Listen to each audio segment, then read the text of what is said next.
Very pleased to have with us today Guilherme Canela De Souza Godoi, Chief of Section of the Freedom of Expression and Safety of Journalists for UNESCO. As you know, World Press Freedom Day is tomorrow, but already today there's an event in the GA Hall about this, and Mr. Godoi will talk to you about that. Thanks very much. Thank you. Good afternoon, everyone. Pleasure to be here, and especially in a day that is a day dedicated to you, journalists, the World Press Freedom Day. So happy World Press Freedom Day, which is actually tomorrow, as he just said, but we are having events and different discussions all over the world. I mean, the main event is taking place in the UN General Assembly Hall today, but we have more than 60 events in 60 different countries throughout the week. And here in New York, there are more than 40 off-site events that started actually yesterday, and they go all the way to Friday. So this year is a particularly special moment because it's the 30th anniversary of the proclamation by the UN General Assembly of May the 3rd as the World Press Freedom Day, following a recommendation of a major conference that took place in Namibia in 1991, where all the stakeholders discussing how to foster press freedom after the fall of the Berlin Wall and the dissolution of the Soviet Union, came with this iconic declaration, the Windhoek 1991 declaration, underlining that our role, not only the United Nations system, but all the stakeholders, is the protection and promotion of a free, independent, and pluralistic media. So throughout those 30 years, we have been stimulating policies to try to guarantee those three pillars: the independence, the freedom, and the pluralism of the media. This year, there is also a coincidence of this 30th anniversary with the 75th anniversary of the Universal Declaration of Human Rights. So the main thematic of the World Press Freedom Day in 2023 is freedom of expression as an enabler of all other human rights. So really the key message we want to discuss during all these different events that are taking place, including this one here at the UN headquarters, is the central idea that freedom of expression is at the same time an individual right, but is also a collective right. When a journalist is skilled in a particular city or in a particular region, it's of course his or her right to freedom of expression that is being eliminated in the most cruel way, but is also the freedom of expression and freedom of information of their entire community that is being eliminated. And the element here that, of course, is obvious for you, journalists, it's not that obvious when we are defending freedom of expression, that freedom of expression is fundamental for the guarantee of other rights. So UNESCO is launching today special analysis based on VDEM data on how freedom of expression correlates very strongly with the protection not only of civil and political rights, which is maybe more obvious, but also with social and cultural rights. So basically, I mean, the correlations are as high as 0.81, which is really a high level of correlation. So basically what you can portray it, if you are an alien coming from another planet to Earth, and you want to decide where to live and you care about all the other rights, is a good idea to pick a country where freedom of expression is well protected, because the chances that you will be going to have good protections on education, health, mobility, not suffering other kinds of violence are very high according to this data that we are releasing today. So this is a positive aspect of what we are discussing, but of course, unfortunately, the key message is that freedom of expression is under attack everywhere. And freedom of expression in general, but press freedom in particular. So we released the global statistics last year that 85% of the world population have experienced a downsize in their freedom of expression in the last 5 years. So unfortunately, there is a tendency of going backwards on that. Last year, the data regarding the killings of journalists, according to the condemnations of the UNESCO Director General, have increased 50% compared to the previous years. So it's also an increase in the number of killings. There are particular problems, for instance, regarding the online harassment against women journalists. Our data shows that 73% of the women journalists we have interviewed for this particular research communicated they suffered online harassment in a way or another, of which 20% communicated that this online harassment had a consequence outside of the virtual world.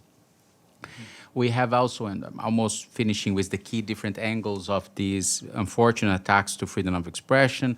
A recent UNESCO survey has shown attacks against journalists covering protests in 65 countries in all regions.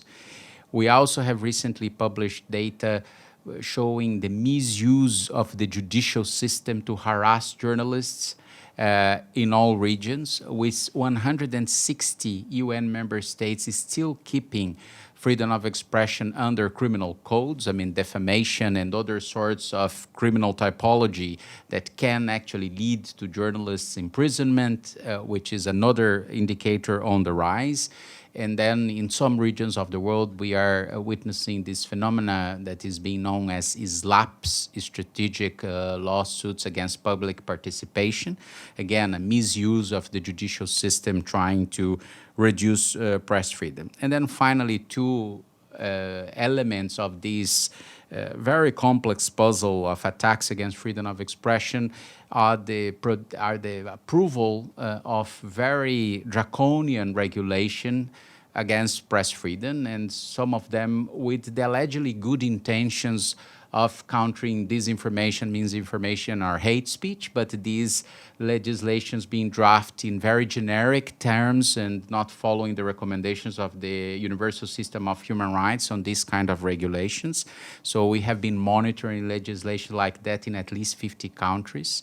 And finally, with all this perfect storm of problems against press freedom, a huge element of economic challenges for the news media sector to survive all over the world. So in a nutshell, we have the usual sorts of attacks against press freedom, I mean physical attacks, killings, and attacks during covering of protests, then a rise on arbitrary detainment, but also together with new formats like online harassment, or the misuse of the judicial system, regulatory problems, and then the economic problems. So the basic challenge of this May 3rd, or this World Press Freedom Day, is how we can address these discussions also policy-wise, what can be done to revert this negative trend in these many angles. So I will stop here. This is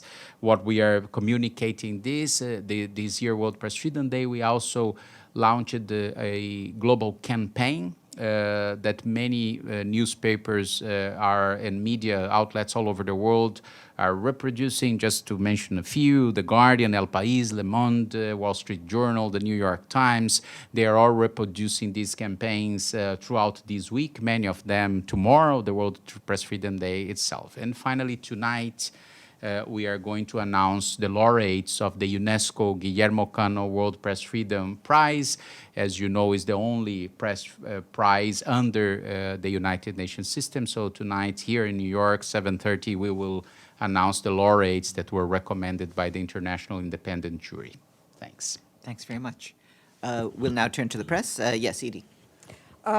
Thank you very much on behalf of the United Nations Correspondents Association for doing this briefing. My name is Edith Lederer from the Associated Press. A couple of questions. First, why is the UN commemoration today and not tomorrow on World Press Freedom Day itself? I got asked this. Secondly,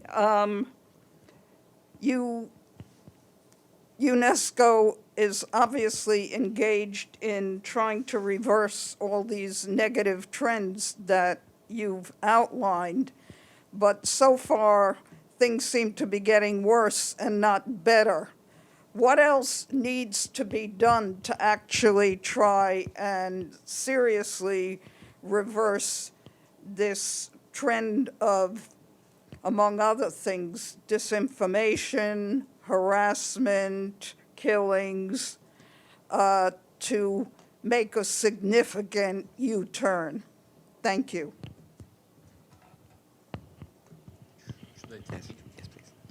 So thank you. So the question of why today and not tomorrow, the World Press Freedom Day historically is a multi-stakeholder celebration. We want to stimulate as different partners as possible. I mean, journalists, media outlets, governments interested in this discussion, and of course the civil society to commemorate this. So in order to really stimulate the different celebrations all over the world with different time zones, it wasn't a strategy to kick off today, but for instance, tomorrow, only here in the city of New York, there are 45 different events all over the city with different perspectives of this. So today is, let's say, just the kicking off of a global movement to highlight the importance of press freedom. So no particular reason side of kicking off today and making sure that the entire week will be a World Press Freedom Day week, although, as you said, the official day is tomorrow. Regarding the other question, of course, I have underlined the bad news on the attacks, but if we look into a 30 years perspective, when the day was first celebrated, we also have good news and we have things to celebrate, thanks to the work of the several stakeholders, including the United Nations system. I can offer a few of them that are really meaningful. For instance, when the World Press Freedom Day was first celebrated, we had only 12 countries in this planet with freedom of information laws. Today, there are 135. So this huge structural transformation on transparency and access to information is not minor, and it was something really pushed by these efforts of the multilateral system in terms of enhancing press freedom. One of the big issues in terms of safety of journalists is actually the high levels of impunity in the crimes against journalists. But 10 years ago, when we started the UN Plan of Action on Safety of Journalism, the issue of impunity, the impunity rate was 95%. So out of the 10 killings of journalists, 9.5 remained unresolved, I mean, with almost 100% of impunity rate. 10 years later, this statistic is 86%. So, of course, it's still absurd, but reducing impunity on homicides is a very challenging endeavor. So, considering that in 10 years was a reduction of 9 percentage points, it's not good news, but it's some indicator that something is happening there.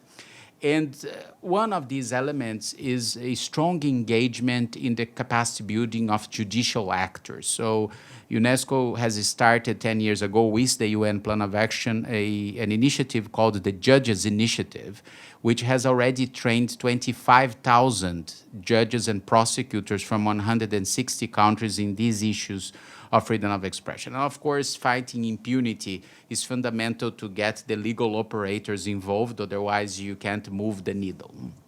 But that said, last year we commemorate in a conference in Vienna, or we marked the 10th anniversary of the UN plan. And it was a moment to take stock on how we are going on what we call the policies of the 3 Ps, no prevention, protection, and prosecution of the crimes. So there are good news in the sense that there are, for instance, protection mechanisms established in relation to journalism in 50 countries, and this was really triggered with the approval of the UN plan 10 years ago. But you are right, there are much more to be done, and really the lessons learned in terms of where it's working is precisely when the policies are not only one of the Ps. if you have only prevention but without protection and prosecution, it makes a difference but not a significant difference. If you have only protection but without prosecution of the crimes, the cycle of violence continues. So the message from the UN system is precisely to implement the 3Ps version. And I don't know if you saw the video of the Secretary General this morning on opening the event. He underlined again the importance of implementing the plan by all the stakeholders. Thank you. Thanks. Yvonne? Thank you very much for this briefing. Yvonne Murray, RTE News, Ireland.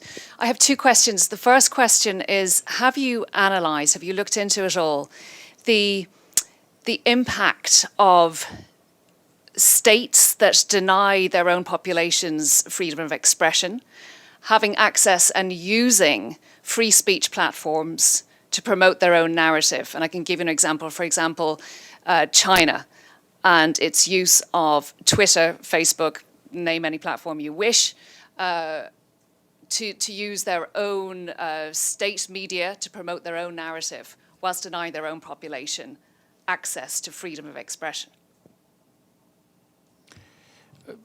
We don't have in UNESCO a particular analysis regarding what you are just asking. What we have published that is a bit related, I guess, on what you are asking. In our last World Trends report on freedom of expression is media development, is that in recent years we are monitoring an increased number of political leaders, but also religious leaders and celebrities developing a narrative against journalism. So using expressions like all journalism is fake news, or all journalism is corrupt, or all journalism is not true. And when we did our research about the attacks of journalists covering protests, apparently there is a connection of these callings against journalism and actual violence against journalists. So what we have been monitoring is an increasing attempt to undermine journalism as a central institution for protecting human rights and for democracies. And if you look into the acceptance speech of Maria Ressa and Dmitry Muratov when they received the Nobel Peace Prize, actually, because of journalism and because of the centrality of journalism for peace, as the Nobel Peace Committee has stated, they also made reference of these, on these narratives against journalism as a central institution of our societies. But this is the most approximate data we have related to your question, but not specifically on what you have just asked. Okay, my second question is about funding. Looking back over the past 30 years, the majority of newsroom budgets have collapsed because funding streams have changed, they've disappeared in some cases. What is your ideas for the future of journalism? How should it be funded in a way that keeps it separate from state funding and keeps it truly independent and global? Well, that's a very good question to which no one has a concrete answer, but at least we are trying to offer some drivers for this discussion. So last year, we commissioned the Economist Intelligence Unit to look into what's going on in this phenomenon we call media viability, or actually the lack of media viability in different parts of the world, including with a series of researchers looking into some sorts of good practices that apparently are working across the globe on that. So the first part, as you said, is that 50% of the advertisement revenue of news media, according to this study published by the Economist Intelligence Unit and UNESCO, were in the recent years 50% moved completely to only 2 internet companies. So it's a huge loss, and particularly to only 2 companies that are actually channeling the advertisement that before was going to the news media and now basically going to Meta and Alphabet. So, and this is part of the problem. But then what to do, how to protect journalism as an essential institution for democracy. So we then published 20 different elements that apparently are working. But all of them, they have a critical discussion that is, as you were stating, how we produce these policies while keeping the editorial independence of journalism. Some of those policies are related to taxpayers' money for journalism, and apparently they have established independent ways of channeling taxpayers' money to journalism without coming to strings attached, but this is not easy. There are policies of recent policies in a couple of governments approving laws where the internet companies should negotiate with the news media that a transfer of resources to these news media. So, and this apparently is also working in terms of stimulating the local media. But again, there is no one size fits all. So what we did with these studies is precisely publishing these good practices that apparently are working in different countries, but all the different questions we did for these experiences, they came with the same kind of concern. It's not entirely a given that these different strategies, in the long way, they will be sustainable and/or they will keep the editorial independence of the media. What UNESCO is saying is that absolutely urgent that we discuss ways to keep the media viability, the news media viability, because journalism is so essential for our society. Okay. Stefano? Thank you, Stefano Vaccara, Voce di New York. I will have so many questions, but one that I asked before is what UNESCO thinks about the case of Julian Assange, if he's a journalist, publisher, or a spy, because everybody says journalism is not a crime, and then this is a big case that everybody, would like to know also from the UN. But then it's a kind of, I think it's a follow-up from my colleague, and this is about freedom of expression, human rights, journalism, all things very important, but also very dangerous. And talking about propaganda, kills. We know what happened, for example, genocide, the genocide that we had more, I don't know, in Rwanda or other places, and even the war that happens, usually journalism, or so-called journalism, is used as a weapon. Because the UNESCO is in charge to protect journalism, well, what UNESCO does to protect the public from propaganda? Two very complex questions. So in terms of the discussion of specific cases, the system leaves the really remarks about very specific cases to the special rapporteurs on freedom of expression. And I understand they have already pronounced about this particular case. Now, overall, as I was mentioning before, we published last year a very strong policy briefing to all our member states, really recommending them to follow the recommendations of the Civil and Political Rights Committee. It's a document called the General Comment number 34, that states should refrain to use criminal law to resolve cases related to freedom of expression in general and with journalism in particular.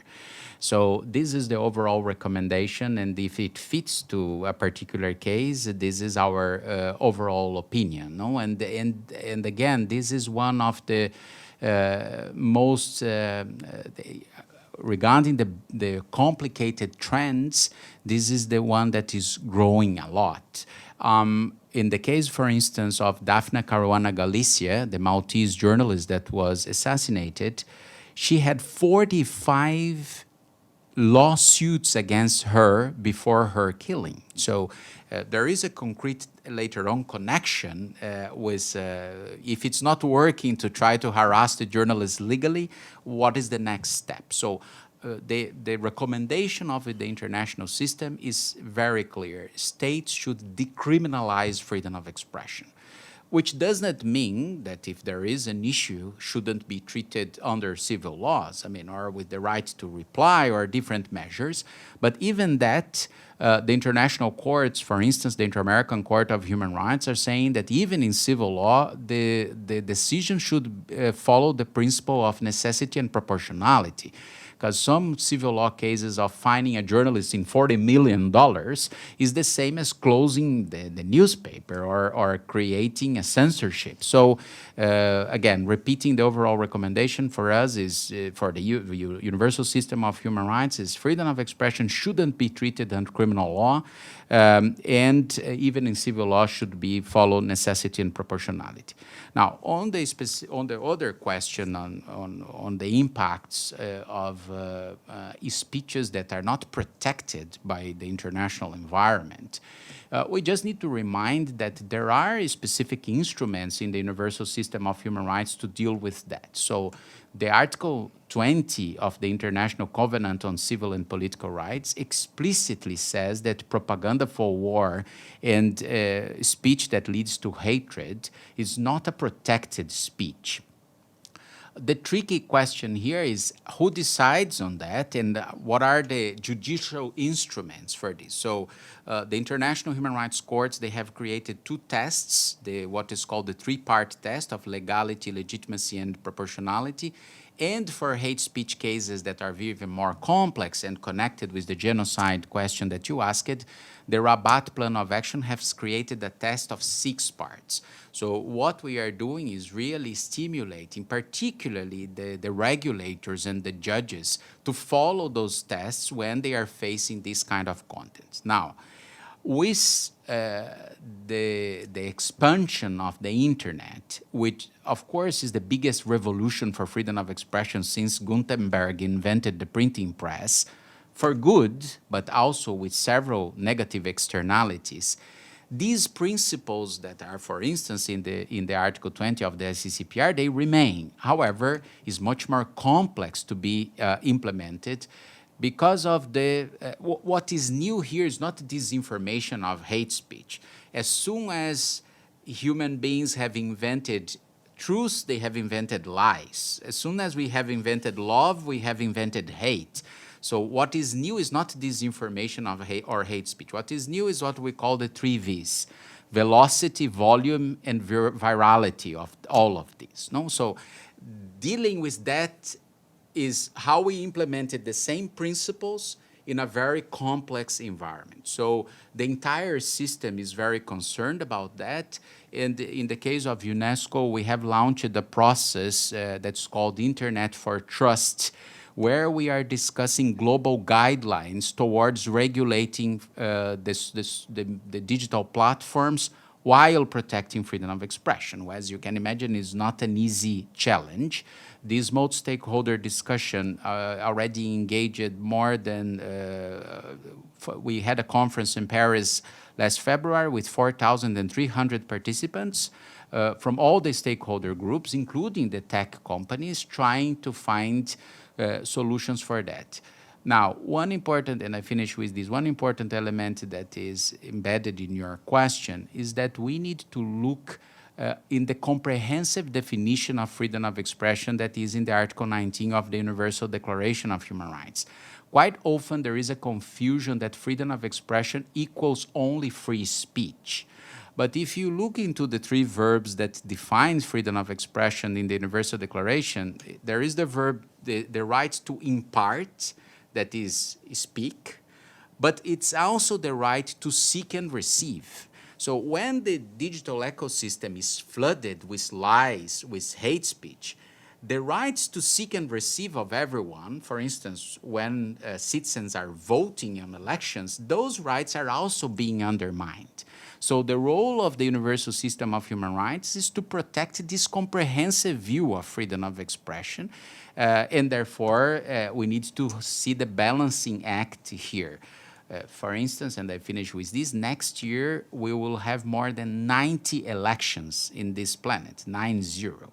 And we need collectively to find solutions that these elections can take take place in a space that these three verbs, the right to seek, receive, and impart, they are being protected by the different stakeholders, including the United Nations system.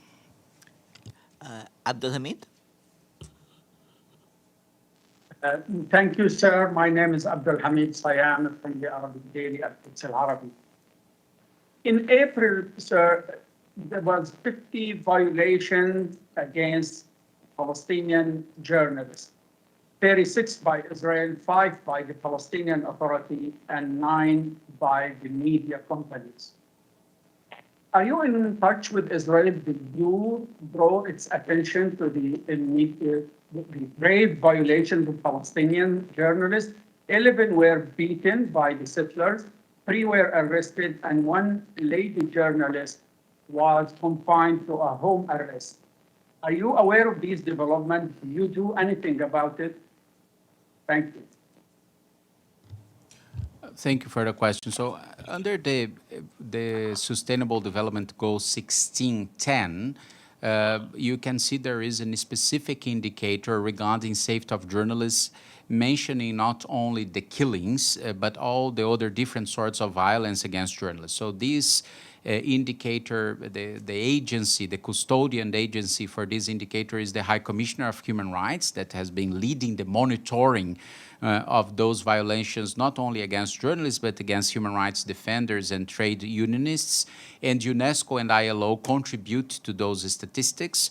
The Director General of UNESCO condemned every killing of journalists that takes place and demands the status of investigation on those killings. So overall, the universal system, following its different instruments, the Universal Periodical Review, or the VNR in the High-Level Political Forum, or the specific Director General report on the killings of journalists, is monitoring the violence against all journalists, not only in Palestine, in all our member states, and of course underlining under the umbrella of the UN Plan of Action on Safety of Journalists on the issue of impunity that these crimes against journalists should be prosecuted by the relevant authorities.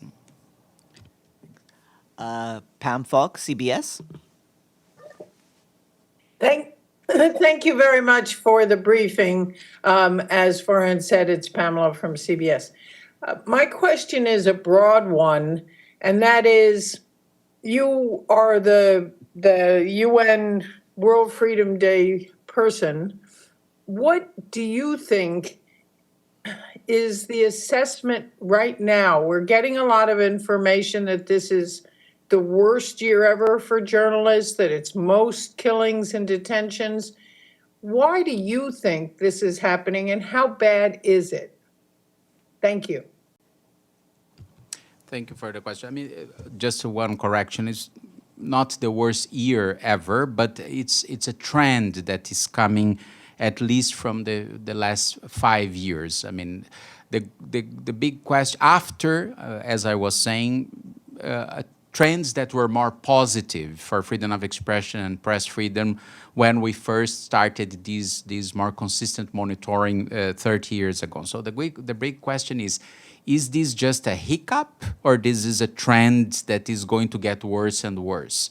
And no one has a concrete answer for that. Our work as the Universal System of Human Rights is to make sure that this is just a hiccup and trying to guarantee that this is not being to consolidate as not only a trend, as an stable phenomenon of reduction of press freedom. Now, why this is happening, there are a set of hypotheses, and maybe it's not only one that can explain. Our studies are showing, and I guess I mentioned some of them before, allow me to repeat, this trend of political leaders and other kinds of leaders of harassing journalism in different ways, developing a narrative against journalism is one of the potential explanations for these bad trends. This attempt with good intentions of bad intentions to regulate the online environment, again, maybe because of legitimate concerns like public health issues, But doing that not in alignment with the international law standards is another reason. I mean, bad regulation is generating self-censorship, is generating a reduction of free speech all over the world. So the regulatory elements are part of this explanation. Third element I was saying and was questioned also here by one of your colleagues is related to the economic challenges of the media sector. So reducing the capacity or the deterioration of the labor conditions of journalism and journalists is a problem. And finally, to not go too long on this list, there is a complexity of the perpetrators of violence against journalists. When we started this monitoring many years ago, the main cause of journalists' killings in the world was journalists covering conflicts. And now this is the minority of the killings are journalists covering armed conflicts. The 90% of the journalists killed are journalists, local journalists covering local issues, human rights violation, corruption, illegal mining, environmental problems, and so on. And the perpetrators of this violence are not only state actors, they are organized crime, drug lords, environmental criminals. So the complexity of trying to develop policies to tackle such a diverse puzzle excuse me, of perpetrators of this violence is perhaps another potential explanation why we are unfortunately witnessing this backlash against freedom of expression in all over the world. Thank you. Very helpful. Thank you. I believe that's all the questions we have for now. So I would like once more to thank our guest, Guilherme Canela de Souza Godoi. Thanks very much for your briefing, and I hope the rest of the day goes well. Thank you so much. Please enjoy the rest of the event in the UNGA and in the website of the World Press Freedom Day. If you are interested, you can have access to all the 45 other events that are taking place in New York this week on press freedom. Thanks. Thanks. And just a reminder.